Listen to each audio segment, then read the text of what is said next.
Afghani egg கறி எப்படி சேர்த்து பார்த்தலாம். இப்போ அதை செய்யறதுக்கு ஒரு பேன் வச்சுட்டு 1 ஸ்பூன் எண்ணெய் சேர்த்துங்க. எண்ணெய் சூடு இருந்தும் பட்டை, லவங்கம், ஏலக்காய், பிரிஞ்சி இலை, 1 ஸ்பூன் சோம்பு சேர்த்துருங்க. சோம்பு நல்லா புரிஞ்சு வந்ததும் பெரிய சைஸ் வெங்காயமாக 2 வெங்காயம் சேர்த்துங்க. இப்போ இந்த வெங்காயம் நல்லா வதங்கி வரணும். இப்போ இதோடு ஒரு 10லேருந்து 15 முந்திரி பருப்பு சேர்த்துங்க. இப்போ இதை சேர்த்துட்டு வெங்காயம் நல்லா இந்த அளவுக்கு கலர் மாதிரி வதங்கி வந்ததும் பெரிய தக்காளியாக 1 தக்காளி நல்லா ரஃப்பாக கட் பண்ணிவிட்டு சேர்த்து வதக்கி விடுங்க.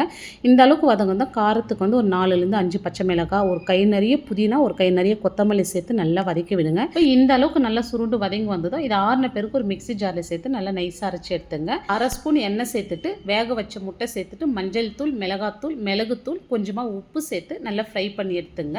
இப்போ இந்த அளவுக்கு நல்லா ஃப்ரை பண்ண பிறகு 1/2 ஸ்பூன் கசூரி மேத்தி சேர்த்து நல்லா ஃப்ரை ஆனதாக வேற ஒரு பிளேட்டில் மாற்றிடுங்க. இப்போ ஒரு பேனில் 2 ஸ்பூன் எண்ணெய் சேர்த்துட்டு பட்டை, லவங்கம், ஏலக்காய், கல்பாசி, சீரகம் ஒரு 1/2 ஸ்பூன் சேர்த்துருங்க. இது பொரிஞ்சு வந்ததும் 1 ஸ்பூன் இஞ்சி பூண்டு விழுது சேர்த்து நல்லா ராஸ்மல் போகிற வரைக்கும் நல்லா வதக்கின பிறகு நம்ம அரைச்ச மசாலா அப்படியே சேர்த்துட்டு தண்ணி எதுவும் சேர்க்காதீங்க. நல்லா எண்ணெய் பிரிஞ்சு வரட்டும். இப்போ இந்த அளவுக்கு நல்லா எண்ணெய் பிரிஞ்சு வந்ததும் ஒரு 2.5 ஸ்பூன் தனியாத்தூள், காரத்துக்கு 1 ஸ்பூன் சில்லி பவுடர், 1/4 ஸ்பூன் மஞ்சள் தூள் சேர்த்து நல்லா வதக்கி விட்ட பிறகு மிக்ஸி ஜார்லேயே கொஞ்சமாக தண்ணி சேர்த்துங்க. ஆனால் கொஞ்சமாக தண்ணி சேர்த்துட்டு இந்த கிரேவிக்கு தேவையான அளவு உப்பு சேர்த்து நல்லா கொதித்து திக்காய் வரட்டும். இப்போ இந்த அளவுக்கு திக்காக வந்ததை ஃப்ரை பண்ண எக்கு சேர்த்துடலாம். இப்போ இது கூடவே ஃபஸ்ட்டு ஒரு 1/2 ஸ்பூன் கசூரி மேத்தி சேர்த்து இப்போ ஒரு 1/2 ஸ்பூன் கசூரி மேத்தி சேர்த்துட்டு நல்லா திக்காய் வரட்டும்.